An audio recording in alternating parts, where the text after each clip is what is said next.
Welcome into another episode of the Spud Hockey Show. Corey, how are we doing today? Fantastic. I just want to give a reminder to our viewers, if you like what we're doing here with the show and with our live streams, give us a subscribe on YouTube. It'll help out our little nonprofit, bring back some money so that we can continue to bring this content to you. Yeah, for sure. Tell us a little bit about what do we have on the show today?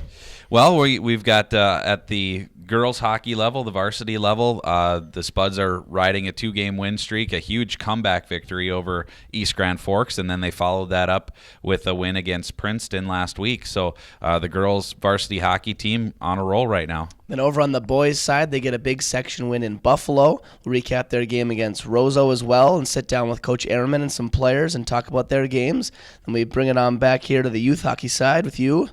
Well, our feature team this week is the 12 UAs coming off a huge tournament victory in Edina, the Cake Eater Classic. Some great teams down there, and they were able to come away with the victory. The 12 UBs also won their home tournament, so some great success at the youth level this past weekend. Then, as always, we will wrap it up with our Spud alumni update and tell you what's going on outside of our world here in Moorhead.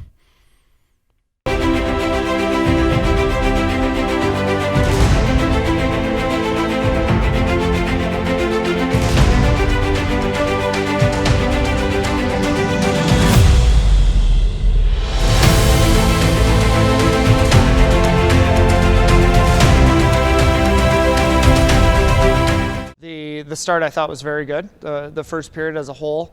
I thought the second period was back and forth. They maybe, they obviously scored, but I thought it was a pretty evenly played second and third. I thought we lost something though, and there were a few opportunities in the game, and this is one thing we'll touch on. Momentum stoppers that I thought we did a poor job of recognizing those opportunities and taking advantage of them. I don't think it's definitely not a situation where it's not correctable. I think that's the promising thing. There were just some opportunities, some big moments in the game where I don't know that we stepped up to them. And part of it too is I think we outchanced them. I think we had more opportunities. They capitalized on some of those opportunities, and we unfortunately didn't, so like I mentioned, a lot of positives to gain from it. It was a great game up and down. I think two well played or well skilled teams. They made one more play in the end, and that's the result. But look forward to getting back to practice here. It's kind of been every other for a little bit where we haven't had time to really multiple days in a row work on things, so I'm looking forward to that. The high school season is a funny thing where from one week to the next you can be on cloud 9 or you can be down in the dumps, and it's regulating that. There is plenty for us to learn, but there's a lot of great things we did last night, and highlighting those great things, but also double checking on some of the things that maybe we're going to emphasize here moving forward, just to kind of raise that bar as the season progresses. But yeah, some of those goals were scrambles, and a little bit of what they did, a little bit of what we did in terms of our defensive coverage and shutting down some of those second and third opportunities.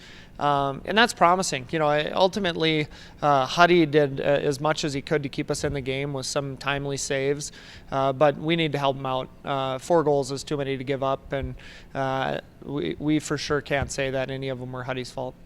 Well, that's the one thing that I think is awesome about our schedule is you can't take nights off. And Minnetonka's coming in. They played in a number of close games. They've probably hoped they would have won a few more of those close games. But, ultimately it's going to be another test for us. I think it's a great learning opportunity. We come off a tough loss. Now let's see if after 2 to 3 days we can get back up for it and take another step forward. It's still plenty early where we're still learning a lot, and we hope to continue to make huge steps, but it'll be great to host them. Both our junior varsity and our varsity teams will have our hands full, and they're going to be tight checking. They have a few high-end guys, but it's going to be a game where we're going to have to fight for space and time, and hopefully hopefully we can string together a couple periods in a row. I think right now it's maybe a lot to ask for all 3 periods at this point in the season, but we still haven't seen 2 periods consecutively where we've played well and on our game. We've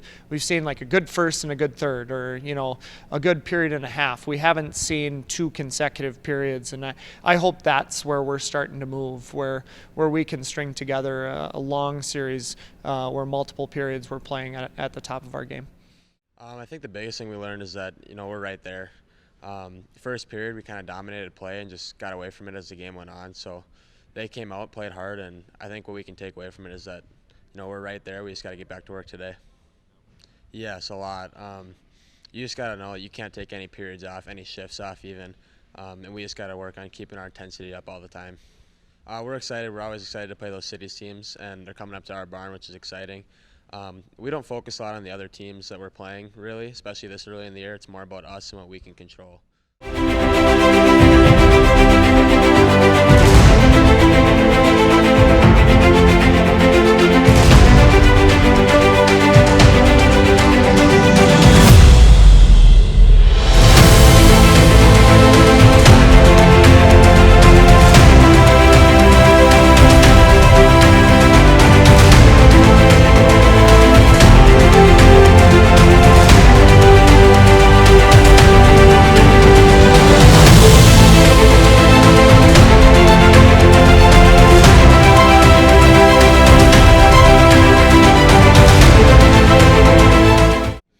We think it's coming along really well. I mean, it's we have to remember that this change that we want to make happen with the girls program, it's a marathon. It's not a sprint.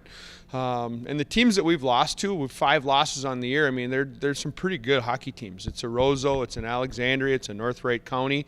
I mean, even a Rogers came in and surprised us a little bit. So, top to bottom, I think the section's really tough this year, and for us to make the strides that we want to and be in a position to contend for a Section 8 championship, we just got to stay the course. Patience over change in this case, and I think we're doing a really good job on improving at something every day. Well, it's about the small battles. It's about the small improvements. I teach skating for a living, and it's one of those lifelong skills. It takes a lifetime to become a really good skater. Well, in this case, when you're dealing with a team, I believe that you have to cherish the small wins, the small battles. And I thought last night, in the third period especially, I mean, we only gave up 1 goal, and it's those little wins where you can walk away from a game feeling pretty good about yourself and where your team's at. That Roseau team last night's got 3, probably 4 Division I hockey players on it. We don't have any. And right now we are in the process of hopefully creating some potential Division I hockey players, and in order to do that, we've got to focus on the positives and the small battles that we do win every day. Going into the game, we knew they were pretty good, and so we knew that we had to come out fast and play hard. I don't know, coach just told us to compete, to shut them down, work on D-zone pretty much the whole game. I don't think we ever stopped really working hard and shutting them out, but they just had really good players who were able to come in, and I don't know, it was like one small thing would go wrong and then all of a sudden they'd score. That's how good they were. So, but I think we had a lot of opportunities, we had a few opportunities in the offensive zone, but then we had some penalties that we had in the second period, which kind of made us fall behind, and then they got, I think, 2 towards the middle of the period. So going into the third period, he said we can't afford to just stop playing. It was a 5-0 game at that point, but he just said, go into the period, shut them down, don't let them get any points for us or on us. And then they just got 1 lucky one, and then in the third period, he said to especially work on D-zone and to make sure not to collapse in the defensive zone. So then we just kind of went into it working on D-zone and not letting them dance around us. We talked a lot about in practice going through the hands and not watching them swing and go around us, kind of like that. So we just had to play through the hands and play D-zone.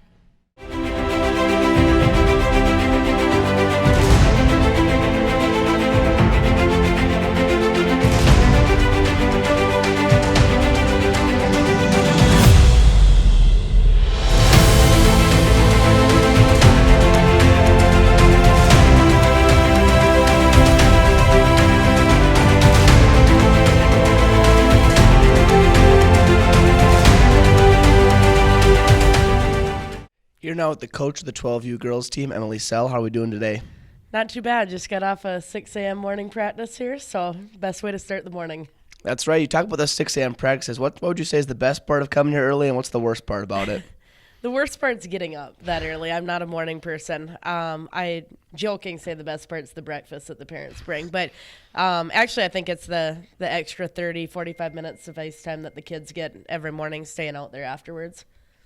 All right, so why don't you take us through some of the highlights of the season so far for the 12U girls? Well, I think the biggest highlight so far has been we went down to the Edina tournament in the Cake Eater and not Daff Edina, and then Woodbury to go end up taking and winning that championship. So that was a good way to start. Always fun when you win a tournament early and when you win a tournament of that caliber. But our schedule's just been super tough early on, so it's been really fun to see our kids kind of fight through that and get better every day.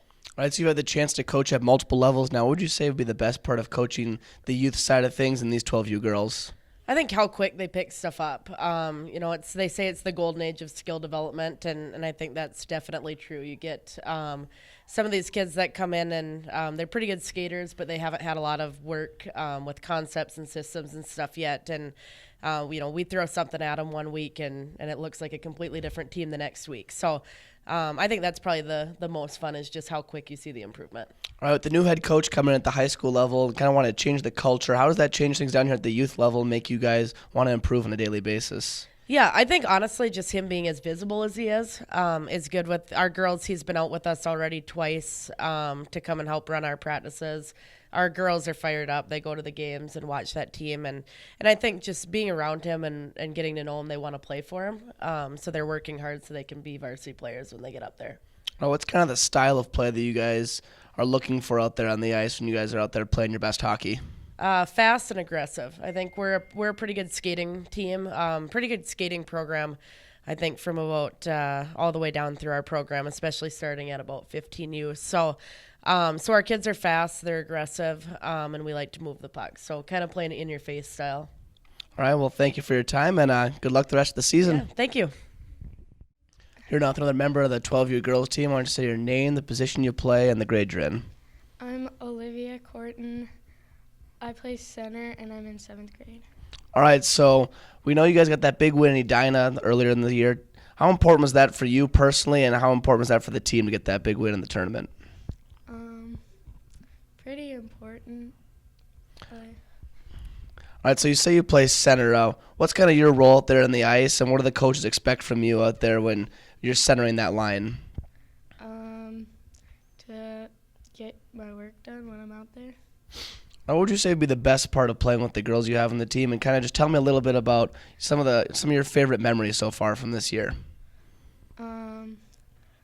That when we won our tournament in Edina was one of my favorite.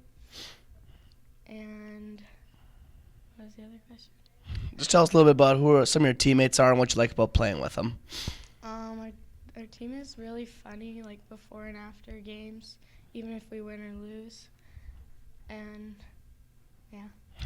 All right, so you wake up at 6 a.m. for practice. What would you say would be the best part about waking up at this time, and then what would you say is the worst part? The best part is when you come and you see all your friends.